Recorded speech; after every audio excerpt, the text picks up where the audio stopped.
गेली अनेक वर्षे विश्रामबागमध्ये असलेले अतिक्रमण हटविताना त्या नावाखाली महापालिकेने रेल्वेची जुनी अशी इमारत देखील जमीनदोस्त केली। हे जे जुनं वैभव आहे, हेरिटेज बिल्डिंग ज्याला म्हणतोय, रेल्वेची तिकीट काढायची बिल्डिंग, शेवटचं एक इथलं जुन्या रेल्वे स्टेशनचं एक अस्तित्व राहिलं होतं, ते देखील महापालिकेने अतिक्रमणाच्या नावाखाली पाडून टाकलेलं आहे। जेव्हा की ही जागाच रेल्वे प्रशासनाची आहे आणि त्यांच्या बाजूने निकाल देखील लागला आहे, पण त्यांना विचारात न घेता महापालिकेने हा अतिक्रमणाचा बडगा लावलेला आहे आणि मनमानी कारभार महापालिकेचा चालू आहे या ठिकाणी। अशी या आयुक्ताची गत झाले। रेल्वेची जागा आहे, रेल्वेच्या नावावर सातबारा आहे, इथं कुठल्याही प्रकारची नशेखोरी नाही। मी स्वतः निमंत्रक आहे भयमुक्त नशामुक्तीचा, इथं कुठल्याही पद्धतीचा काही गैरकारभार नव्हता।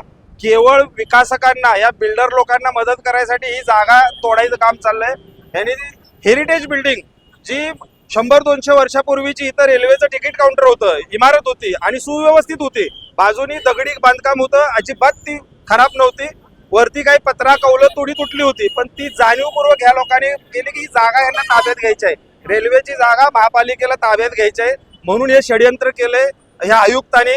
ह्या आयुक्ताला आम्ही सांगलीकरांनी हिरो मांडला होता, पण हा दरोडेखोर आहे हे या ठिकाणी आज कळलं आम्हाला। आता ह्या आयुक्ताला किती दिवस इथं सांगलीत राहतोय बघतो आम्ही।